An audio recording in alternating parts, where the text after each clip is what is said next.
As a filmmaker, I've spent the last several years going into communities, exploring behind closed doors. Some of the characters from our stories, they work out of their garage. And others, they work for the biggest brands in the world. But all of them have one thing in common. They're makers.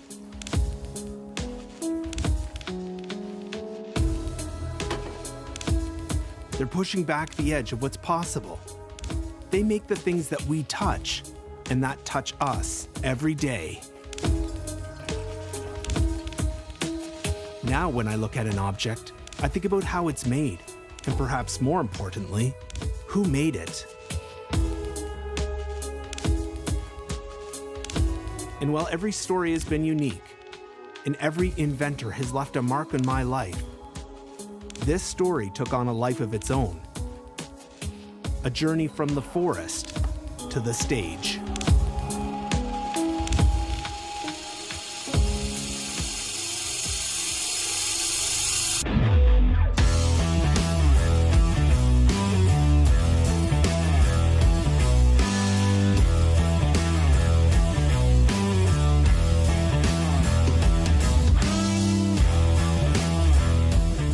I used to think that a drum was a pail with a lid on it.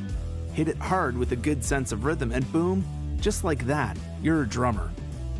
But then, my eyes were open to the fact that there is so much more to this story. And somehow I ended up flying to Michigan, tromping through the forest, producing a series about makers and musicians. Too many times to count, I found myself asking, how the heck did I get here? Quite frankly, I blame all of this on the Wood Whisperer, a man named John Good.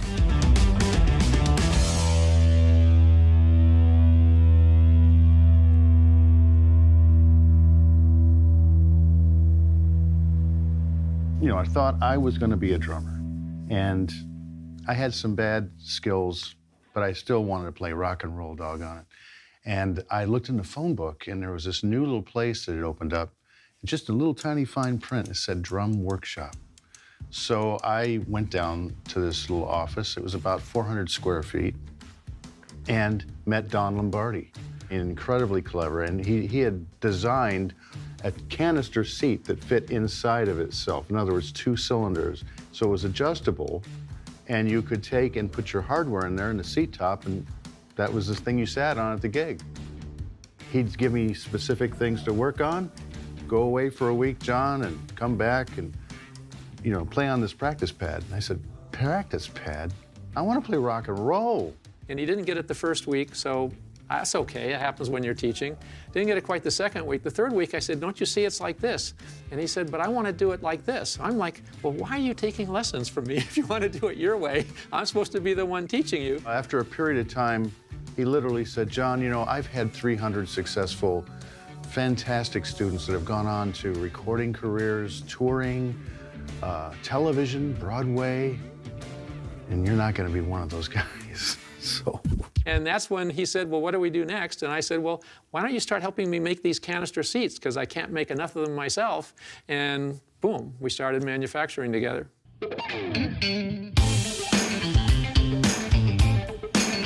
And we really wanted to be manufacturers. We would see so many things that we felt, geez, if we could just do it another way, it would be so helpful for drummers. There's a lot of times where I wound up, that's where I slept, you know, on the floor at DW in the beginning.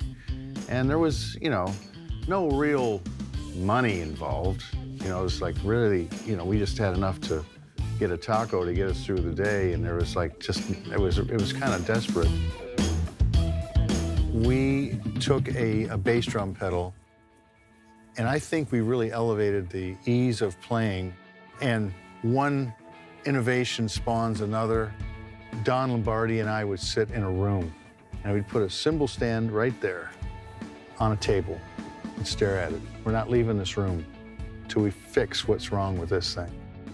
Our accountants thought I was crazy because we had to keep borrowing money. We had to keep doing, you know, other things in order to make a living while we were trying to get this manufacturing company going.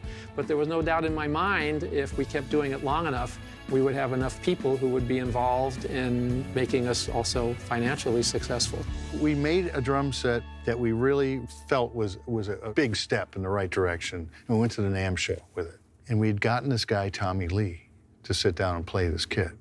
And Tommy Lee fell in love with what we were doing.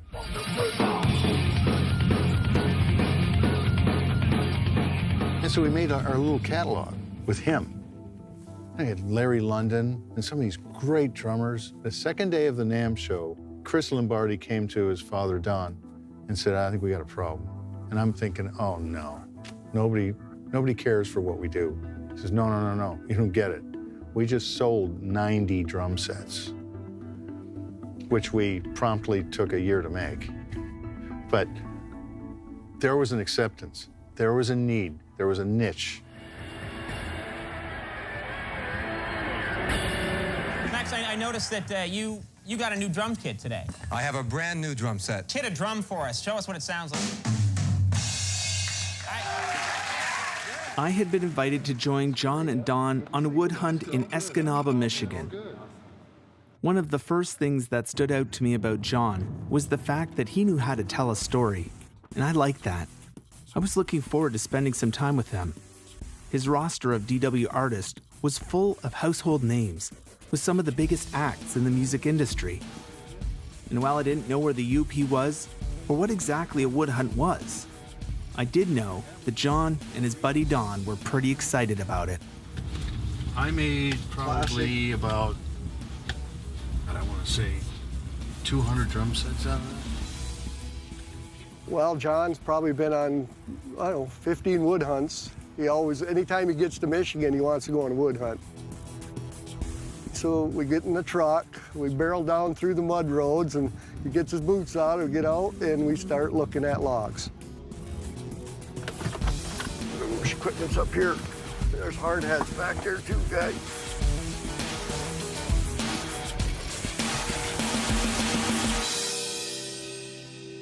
You know, I just going out and being with the people and watching it all be processed and going out in the forest and being able to see how cool all this process is.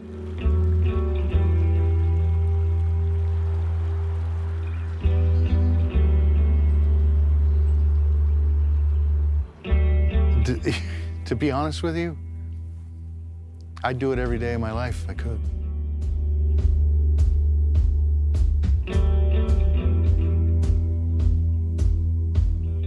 So we're looking for healthy, mature trees because the grain patterns are so beautiful and they've really developed and they've been through winters, they've been through summers. By taking them, you allow room for smaller trees, younger trees to reach for the sky.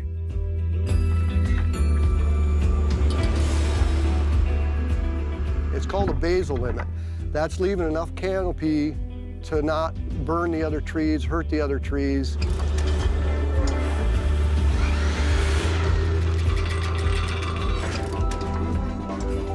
The wood processors are actually really good because you can control the fall.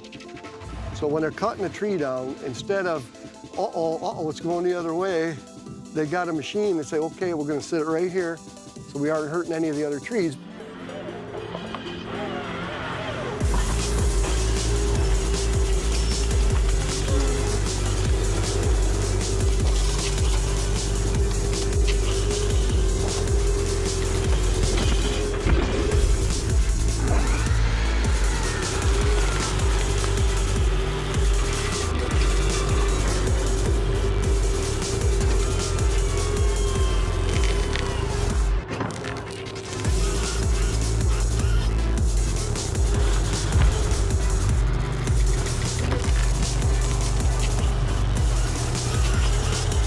This was a new experience.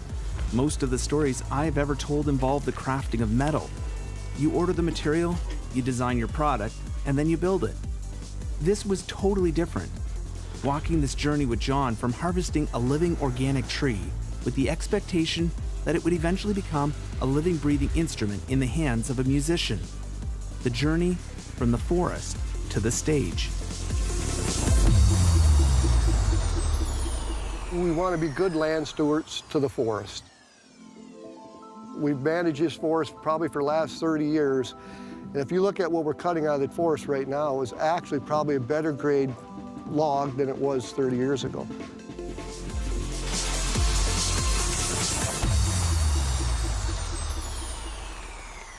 The forest is just like a garden. It's a one big garden. When you plant your beans, when they're ripe, you pick your beans. So the next batch can come in.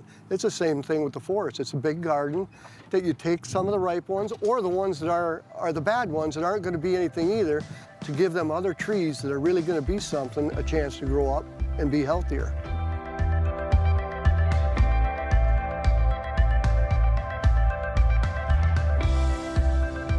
Seeing the process in between a tree planted in the ground and a drum set underneath my drumsticks.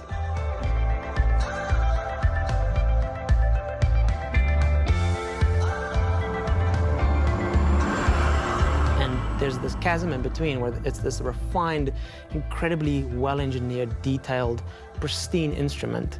And then there's this earthy, visceral, rough tree that's just naturally planted in the ground. And in between, there's a very lengthy process, very detailed process.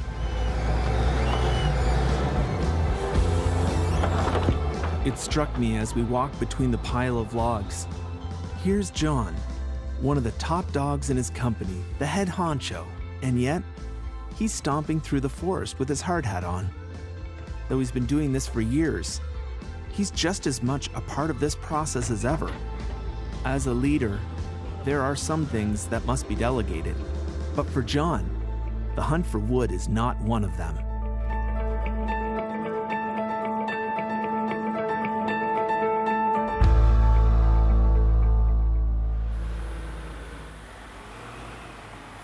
When they're steaming those logs, it's like mother cooking in the kitchen, right?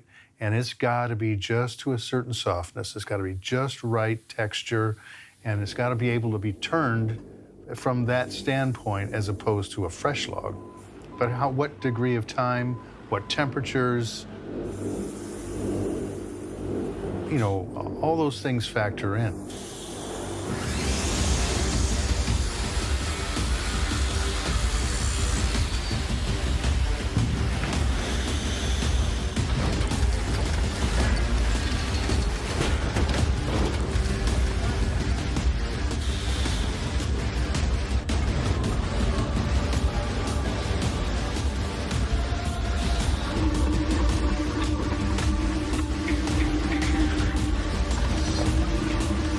Turn that 18-inch diameter log down to a little post that they've seen it get kicked out because they can't turn it anymore.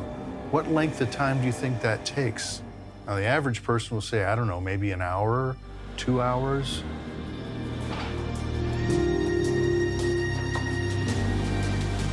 It takes 46 seconds.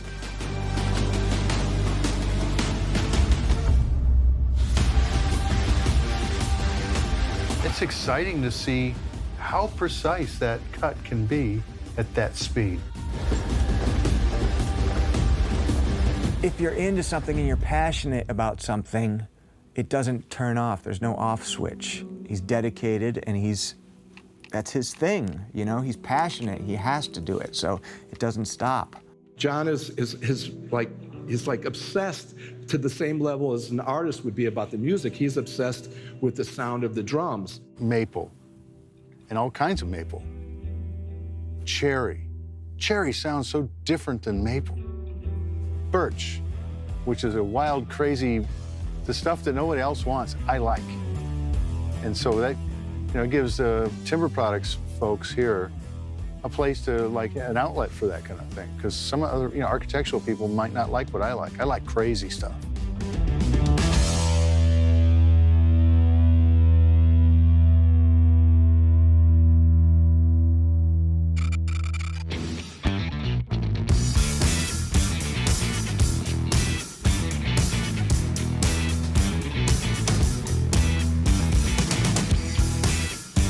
first time I walked into DW Drums, there was some things that just stood out. The walls were lined with patents. The manufacturing warehouse walls were covered with life-size posters. Skids of wood and partially completed drum shells were everywhere. The environment was unusual compared to most manufacturers I had toured. But then again, John was not very predictable, and this place was his inner sanctum. But, you know, we mess around with Mother Nature here a little bit with some notions of grain orientation that a lot of people have never thought about.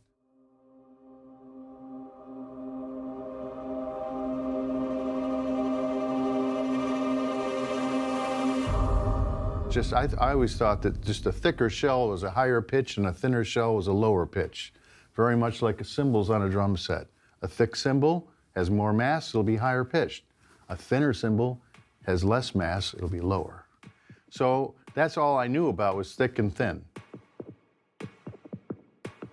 We started making some shells, and every now and then I'd make one out of what's called curly maple. Curly maple it happens to a maple tree under compression. So in other words, the grain is running this way, let's say, but it's got this figure that runs that way, vertical. So every time I had a curly maple drum shell on the outer ply, the pitch of the shell was low. Why in the heck is that? You know, noticeably. So I said, you know, it's got to be something about the predominant figure in the drum, because the figure is running vertical. So being able to make our own shells, I went into Sean Smith and I said, you know what, Pally, I need you to turn that veneer this way on the outside. Let's see what happens. And instead of a guy going, oh geez, you know, I'm trying to get through the day, he gets excited with me. He goes, I know what you're talking about. We turn that veneer vertical, and the world got deeper and richer and fatter and fuller and wonderful.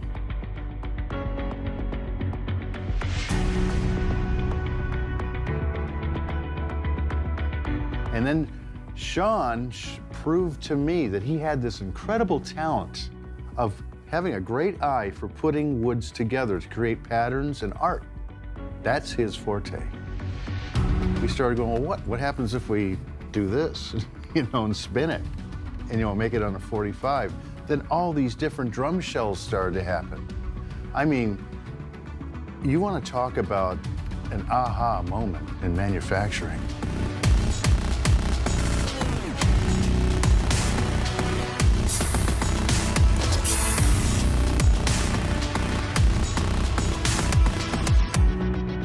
So, first of all, I've got a piece of 1/36 of an inch thick veneer, okay, maple veneer. Okay. I want you to hold out one hand like this. Now, look at that. Aren't you amazed at how it just barely deflects at all? Yeah. It's 1/36 of an inch thick, okay? Every piece of wood has a musical note. I'm gonna hold it and I want you to tap on top. Whoa. That is awesome. And the pitch went up because of the tension. Feel this tension. Yeah. Feel that? Wow, actually that's surprisingly... a lot of tension, right? Yeah. So we're gonna call that horizontal grain. Then I have the same basic size piece of veneer here, if you hold your hand out again, and you'll see it does that, right? Wow. Now the reason it folds over your hand is because its strength is this direction, not that direction. Also has a little note in there, but we couldn't change that note because we can't put any tension on it, right? Right. So we're gonna call that vertical grain. Then I have this crazy 45-degree cut, right? If you hold your hand out, see how it wants to go like that? Oh, yeah. Okay, now, why is any of this important? I have 5 shells here that are all 11 by 14. This one is a 7-ply shell with a 3-ply reinforcing hoop, okay? It's all maple. All maple glued together. 7 plies. Okay. It's horizontal on the outside, horizontal on the inside, cross-laminated in between. You saw the plywood Yep. made in the factory. I right? did. The thicker the shell, the higher the pitch. The thinner the shell, the lower the pitch. Okay.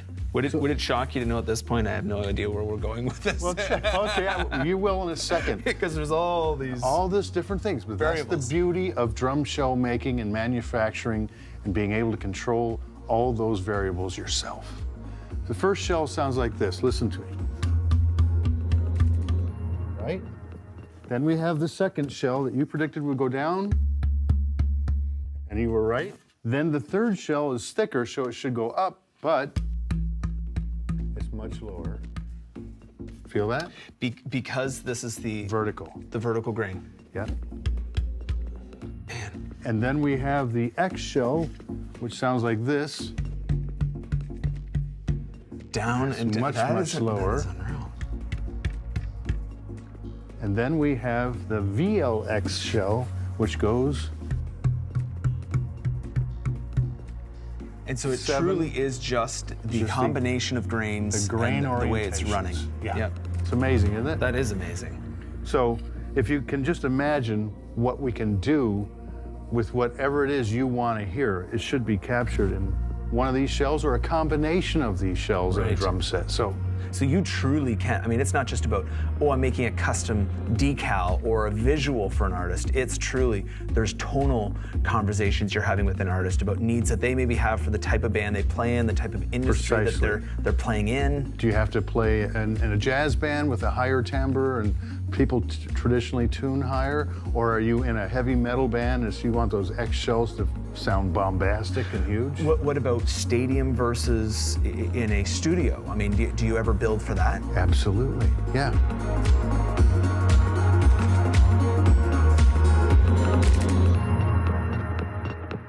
Our whole goal, our crusade, is to get drummers whatever they have in their mind in a drum set underneath them, so they can replicate what they're feeling, what they want to sound like, because that's an expression of who they are. And when you give them a whole lot more than just a trash can with plumbing around the edges, you've just opened their eyes.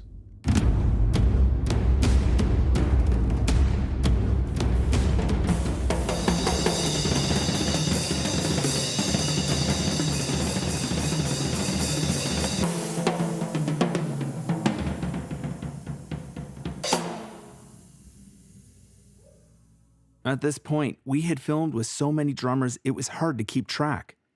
But then something happened that made all this go from technical to very personal for me. I realized that John had been influencing my life for years through the drums that he made for my favorite band, the Newsboys. I was actually in the studio and my touring kit at the time was out on the road. It was just impossible to get to the studio. And I wanted something more. And they got there and they brought me a DW kit. And I thought, okay, well, this is not the brand I pay, but I'm gonna make it work, right? I got on that drum kit and it sounded so big and so full and so rich. As a drummer, I want to fill, you know, whatever venue, I want to fill that up with drums, right? But I want to have the biggest, fullest, richest drum sound I could possibly have. And when I heard that, even in the studio setting, I got jealous. I thought, yep, that's what I'm after, that's what I want. I wanted to get as much of the drums out of the way, out of my face as I could and get them low. So I thought, well, I want to try these short stack toms that DW make. And I remember calling my guy Steven at DW. I said, listen, man, I want these drums to sound big and full and mighty, but I want them to be as small as I possibly can. But I do remember Neil from Rush. I remember him having these shorter toms. I said, just have a look and see what he has. You know, see if you can.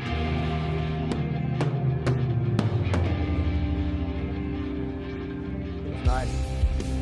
So my toms are actually 3 different series of drums as I go around my kit. So I learnt a lot, more than I probably have in a long time, by the way that just the science of making drum. It is so much to know.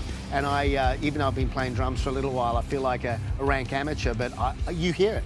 I mean, the biggest test is right here when you hit that 12-inch and it sounds big and mighty. It's got a lot of attack, it's got body, it's got fullness, it's got everything you want as a drummer. I mean, I couldn't be more stoked.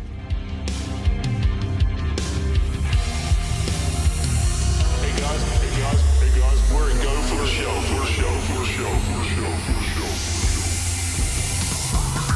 Everybody jump,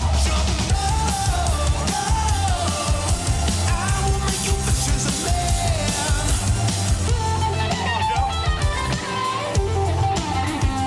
Reaching out to a heart and down. It's the smallest spark that can light the dark. That's how you change the world. In a major.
Watching Duncan's iconic spinning kit, I thought back to the forest and the place where that kit had begun.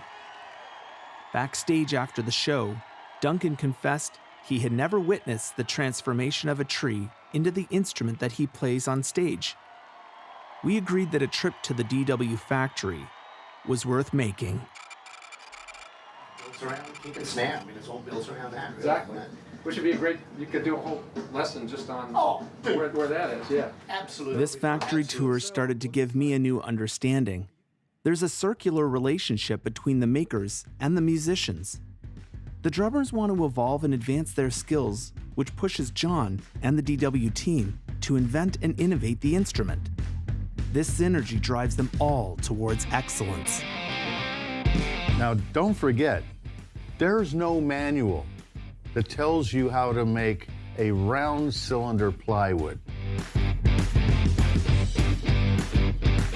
There just isn't. What kind of glue do you use? Well, the people who make drums already, that's my secret. So nobody's given me a hand there. How do you make the plywood itself, the flat plywood? Well, I have to research all that. Do you use the same glue to make the plywood as you do to make the shell?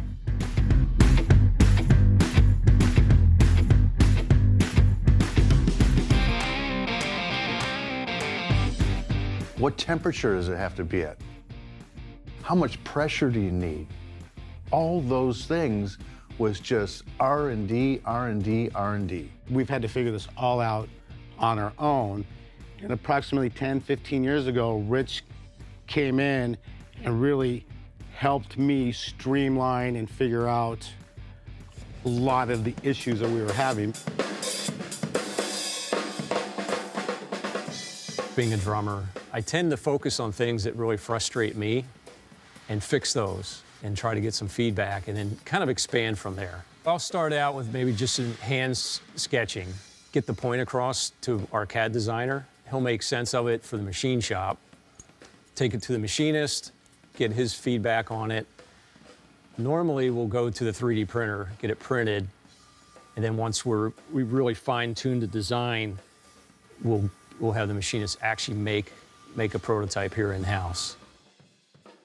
Rich Secra is my #1 man or I would have to say, more creative than me when it comes to inventing things, because he has the machinist ability to go in the back and actually make it. Rich is an integral part of the R&D team here. And is brilliant at doing that. He's kind of our secret weapon. Don't tell anybody that.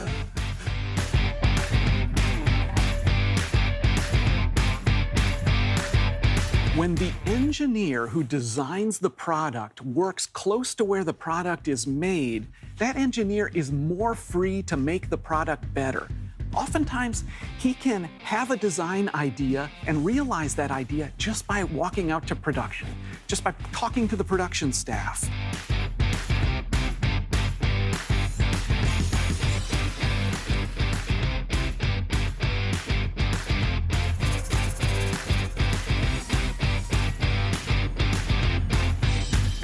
Design is creative, manufacturing is creative, and there are real synergies that come from having these two teams of people working closely together.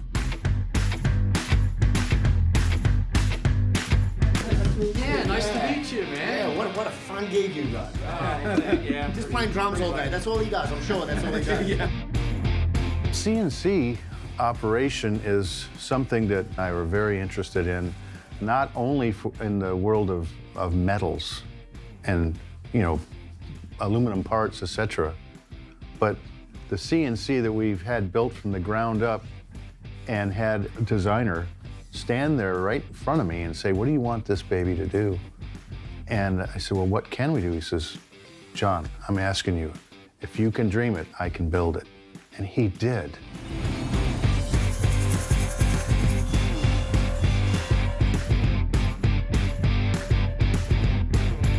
When we go to create the shell, of course, the very first thing you've got to do is sort the materials, right? You get it sorted for if you want face, if you want core, and the grain direction.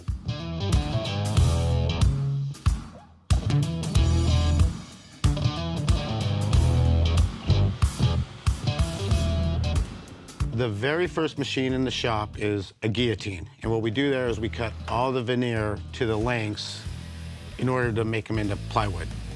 700 to 1,000 pieces cut a day. And they'll run a long grain through the glue spreader in order to make 2 or 3 ply veneers to turn into making round plywood. We call it laying up plywood. The glue we're using now is a standard plywood glue. It actually reacts to pressure and heat. If we're gonna make a 3-ply piece of plywood, we'll run a single ply long grain veneer, we'll lay it up onto a short grain veneer, and then we'll lay another short grain veneer on top of that, and we'll place that into the plywood press, which is at 90 Celsius, and we press it at 3,500 pounds of pressure, and we press it for 4.5 minutes. And then that will become plywood, so we can take it to the next step to cut it onto the saw.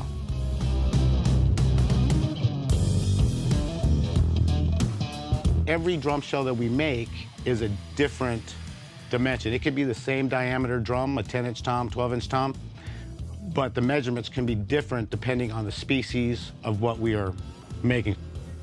We bring it over into what we call the shell rolling area. And it's basically the same thing we do in the layup process of the plywood, but it's now we're making it into round plywood, and they will cook it. We usually run those at about 80 Celsius, and those are 2,600 pounds of pressure. And we will cook those for 6 to 8 minutes. And once they're done cooking for that amount of time, we'll put them into the cold mold for the same amount of time. Now lift that lever straight up. Now with that hand, grab that without letting that lever go. Straight up. Well, that's hot. Yeah. The shell is now done, and we will take it to the other room where we will cut it to whatever size or depth that shell may be.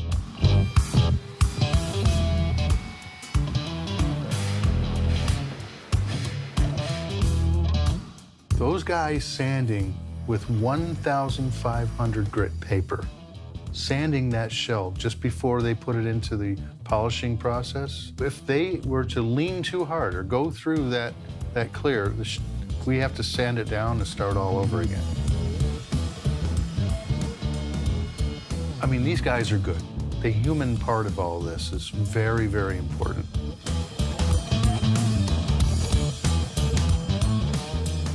My first paint job was a Regal Blue.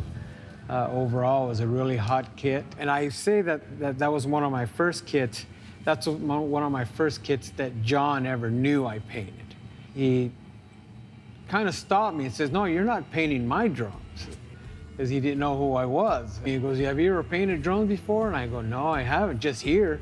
He goes, "You've painted my drums here?" I said, "Yeah." We went outside to assembly, and I painted that one and that one and that one, and then so he had me paint the blue one, and I told him, I go, "I'll paint for you until you get another painter." And so 23 years later, I'm waiting for another painter, I guess. If you can dream it, Louis and his crew can make it materialize on a drum. He'll go to lunch and come back and comes over and he goes, "Lou, I have this idea. I need it this day, and I don't know how you're gonna do it." The only crazy part is I got an idea and I gotta see it next week. And I got an idea and let me see what you come up with. And I'm leaving at 2 o'clock. I'll jot down some notes and do a sample drum or something or design it. And he says, "Yeah, that's it, that's it." Final assembly gets all the hardware put on, the lugs, tension rods, hoops, heads, TB12s, STMs, all the components that make up the shield. I've got some girls out on that line that have learned to look for what we're talking about right here. And they're really picky people, but in the best kind of way. It's a cool place, and not to mention the amount of gear and boxes. Any drummer is excited about gear, so if you see a warehouse full of gear, and you can imagine what's in there.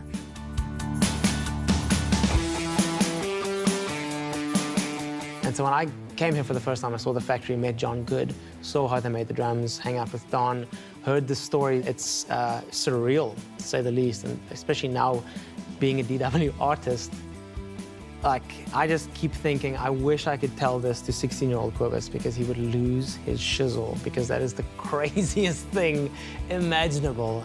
To visit the DW factory and be playing DW drums as a DW artist is just an absolute gift. Listening to the drummers talk, they would speak about the DW factory with a sense of respect, even awe.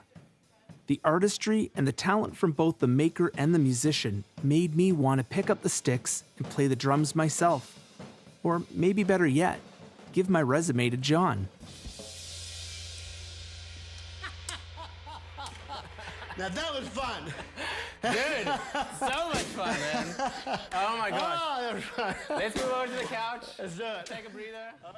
While all the drums we saw were beautiful works of art, one particular drum kit crossed the line from epic to borderline sacred.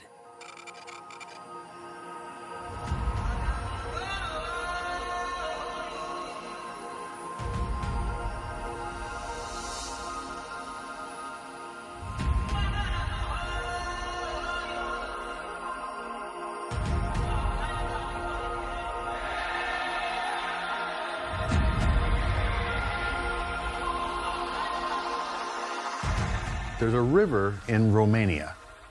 It's called the Alt River.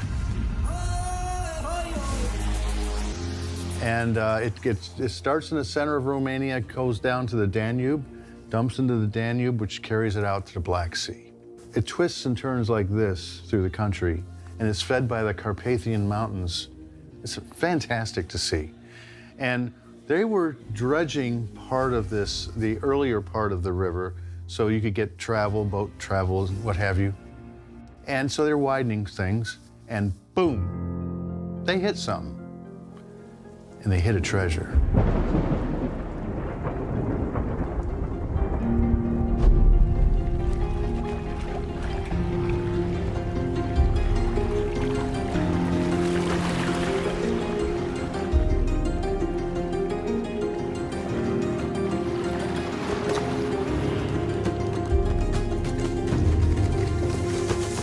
What had happened, some oak trees had fallen a long time ago.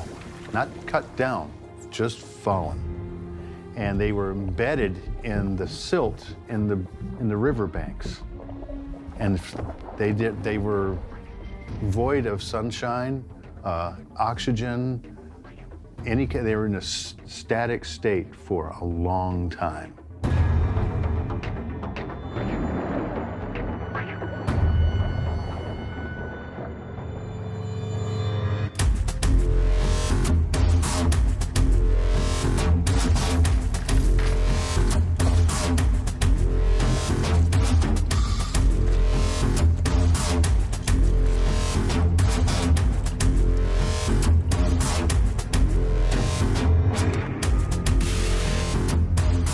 along.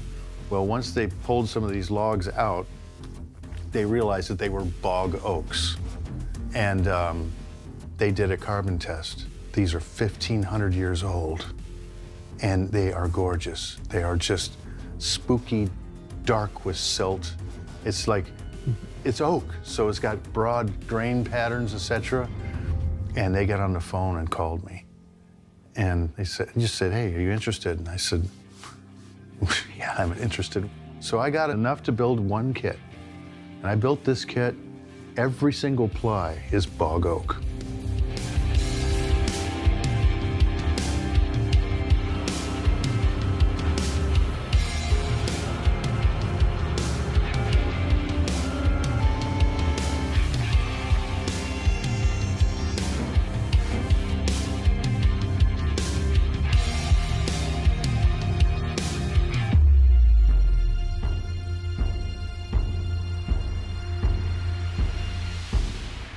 It's a gorgeous, beautiful drum set. It's got history, it's got a purpose.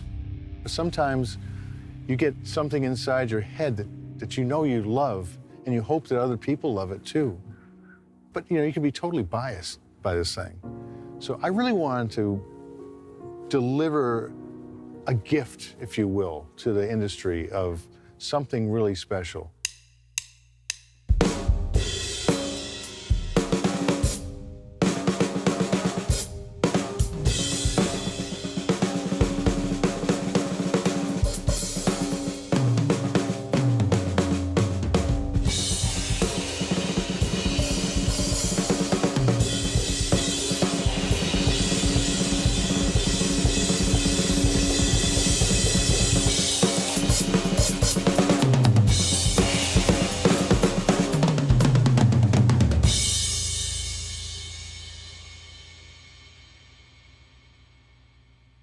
And these are great. Woo, baby. Love them.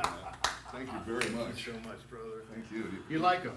I love them. I love them. I love them. We done good? I think we done good. All right. When I found out that this wood was, you know, over 1,500 years old, and where it came from, and you know, just the process of getting the wood here is like, or even finding the wood, you know, it's just an art form. Lo and behold, Neil Peart was coming into town. I said, Neil, check out this kit. So we took it across the street to the studio, and he sat down and played it for an hour.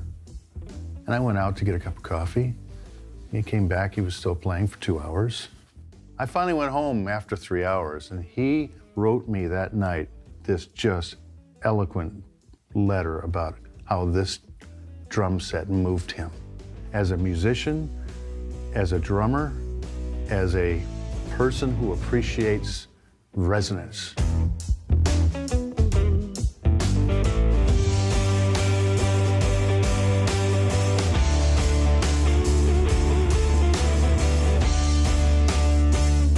And he said, I really would like to use that kit for the tour. It's a Rush last 40th anniversary tour. I said, great. I really appreciate that. He says, and I'd like to make it with all the inlaid wood. And we want to incorporate some of the album covers. And I said, yeah, we can do that.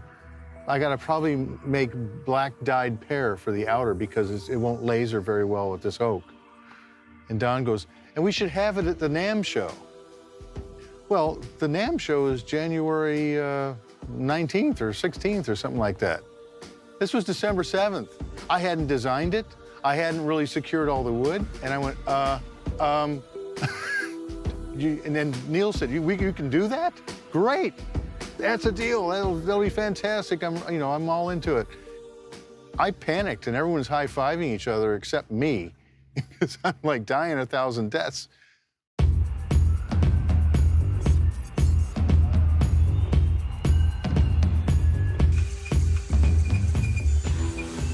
The laser technology that we use, it all falls down on us because we have to design it. And however the lines are, if for some reason I put a little blip in there, that blip will come out. So I have to always check and check and check. That's my part. But the laser for them to cut it and lay it up and it's a puzzle piece. It's just puzzled in. Neil plays all these different sizes, and he actually plays 2 different 15s, so you have to make these 2 15s sound different. But this was also stressful, is we only got enough material with all that wood inlay, just enough to make that drum set. So I had to figure out all the measurements as we were going, and there was no room for error. Gosh, that was stressful to begin with. It's absolutely crazy how many people love Neil Peart and how big that drum set was going to be.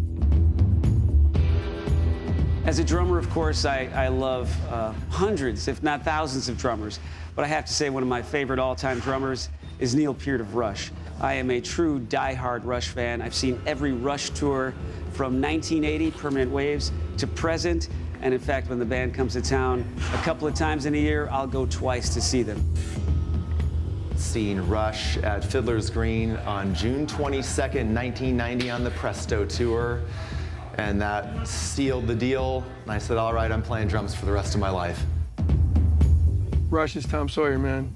I can remember just looking back and trying to learn that song. It just broke barriers, you know, commercially and all over the world. And it's a song that's not in 4.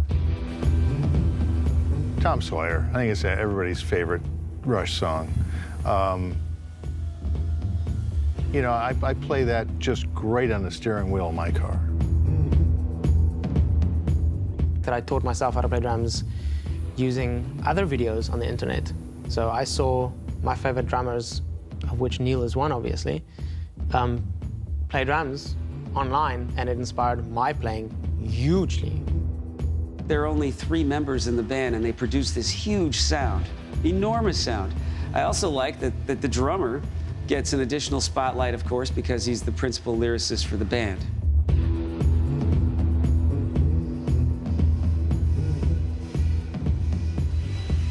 I thought to myself, I'm actually going to be seeing this on stage along with everybody else going crazy around me, and I'll be sitting there saying, I tuned that kit. But of course it's nerve-wracking as well, because is he going to like my tuning? What if something goes wrong with the shell? You know, did we tighten this all the way? Did we do everything possible to make sure this R40 kit is stellar?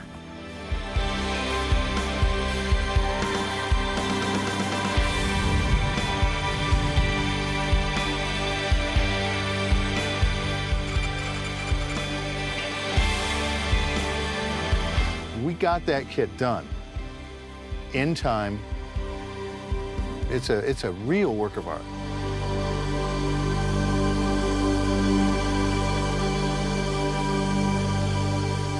Listening to John was so interesting as he recounted the incredible effort and detail the entire team put into the kit. But what happened next was an unexpected treat. It turns out that the R40 kit was at that moment across the street, set up in the studio. John asked me if I would be interested in interviewing Neil Peart in the Drum Channel studios. As we walked over, my mind immediately swirled with the questions I wanted to ask him. Neil is a notoriously private man. He is considered to be one of the most respected drummers in the world. He's the chief lyricist for Rush. He's been inducted into the Rock and Roll Hall of Fame. He's been on the covers of the biggest rock magazines with drummers like Dave Grohl calling him an inspiration.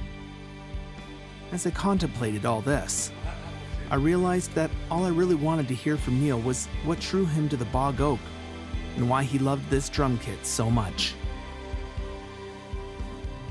Well, you've seen the story up to this point, but this isn't the end of the story. This is really the beginning of the story, because now what's been created is a musical instrument. The evolution of the art of making the snare drum has changed remarkably, even in the 50 years only 50 years that I've been playing, in what a drum can do. And in that time, it was a lot of compromises. And even in the recording studio, for example, I might have 6 different snare drums lined up for different songs, ones that have more attack, ones that have more delicacy, ones that have a bigger downbeat effect in the song. And it has evolved to the point where this drum does all of that. And in the studio or live, I use one drum because it has become so multifaceted in terms of its abilities in the evolution of people like John Good, who have innovated and improved upon an already existing tradition of a musical instrument to develop it farther. With working with musicians is the other beautiful part of this. Is the artisan is not working alone, the musician's not working alone. It's a partnership between us and among us all. Every time I design a new drum set, or if John and I work on a prototype for a new drum, work with the cymbal company on new cymbals, these things are a wonderful interchange of trial and error in the best sense of it all. And so what a drum like this has to produce for me in terms of performance, if I want little figures of parade drum marching things, it has to articulate those little strokes. Now on stage with Rush, there's little of that and there's a lot of this. Wood chopping, it might be called. So you'll notice this, that I'm able to play those smaller articulated notes and big whack rim shots and accents on it that don't choke the drum. And this was often a weakness in drums in the past. So the drum has to breathe in the truest sense, but it can't breathe at the expense of the articulation of the smaller notes. So this is the set of drums I'll be playing on the Rush's 40th anniversary tour. And this is the snare drum that will be at the heart of it.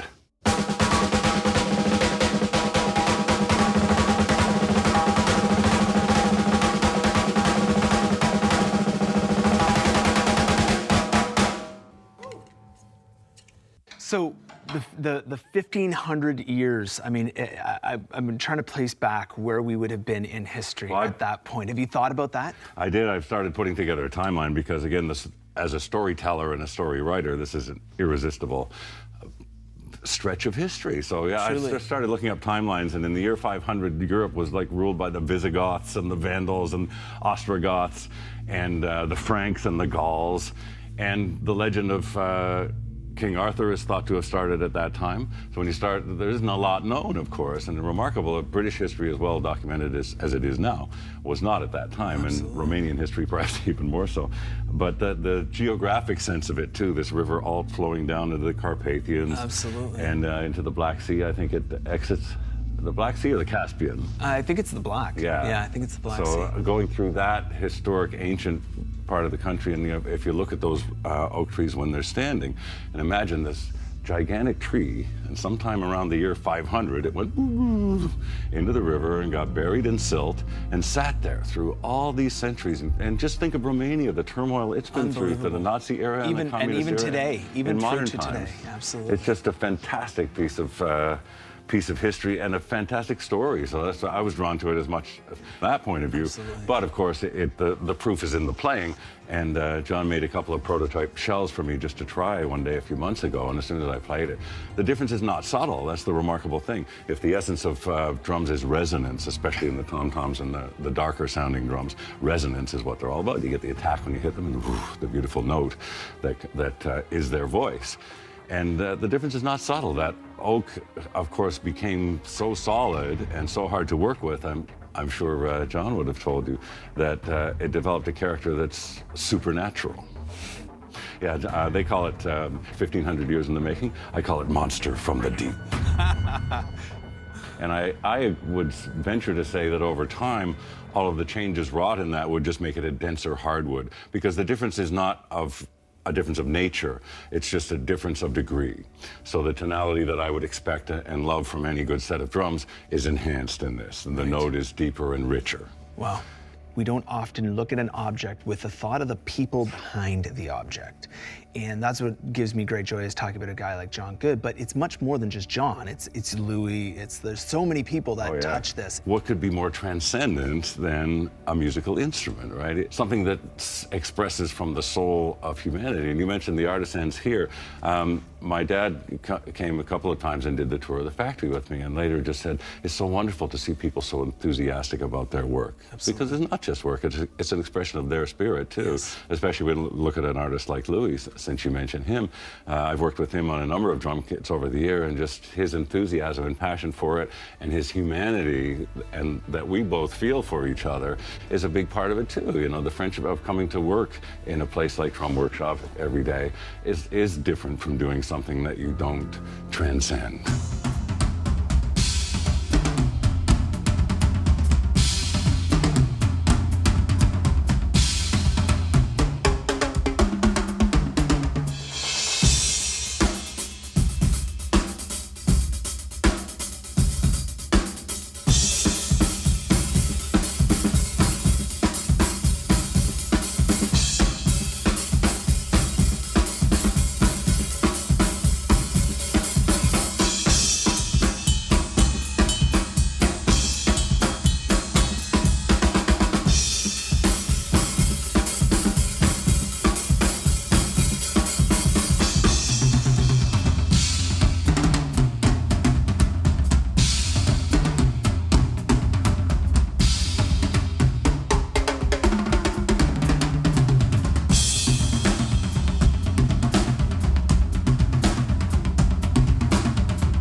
After spending time with Neil, watching the R40 in action with the professor at his best during the final Rush tour, or seeing Duncan and the Newsboys back on the road, I just feel thankful. Thankful that when John Good failed at being a drummer, he didn't let that define him. Instead, he embraced it. I'm thankful that DW is teaching the next generation not only to work hard, but to do so with an unquenched passion for excellence.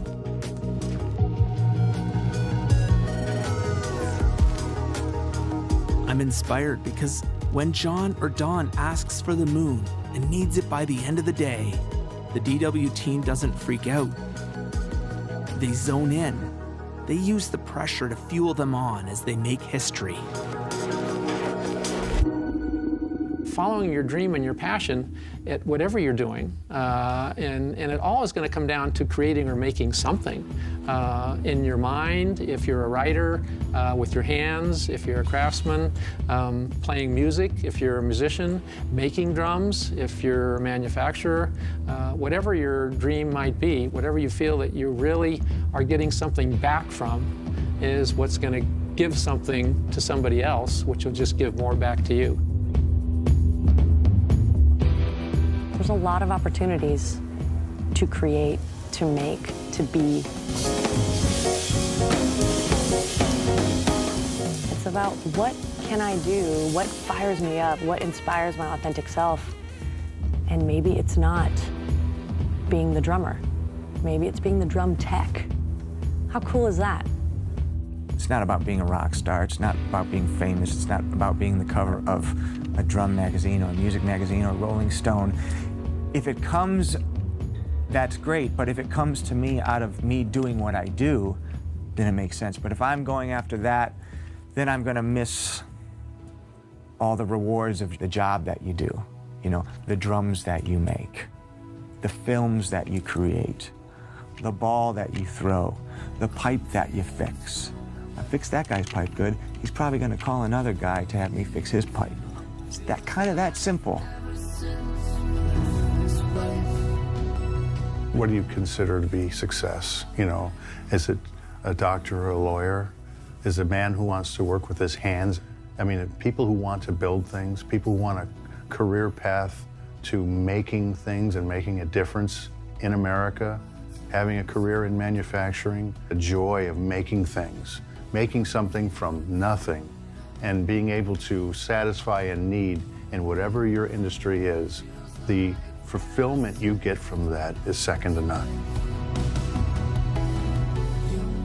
There are going to be a new crop of people who are going to be clever, they're going to be innovative, and they're going to think of things that you never thought of before. And I'm excited to see that happen. And so I have to ask, what about you? At the end of your life, when you reflect back, will you call yourself a success? Or will you have regrets? See, here's the thing. You're gonna have to show up. Maybe you'll have to put down your phone or get out of your basement. You may have to step outside of your comfort zone and surround yourself with people that want to go do something. It's risk-reward. Whether you're 10, 20, or 65 years old, maybe you need to pick up an instrument and start a band. Pull out a chisel and craft something. Learn CAD/CAM and design something that will shape the future.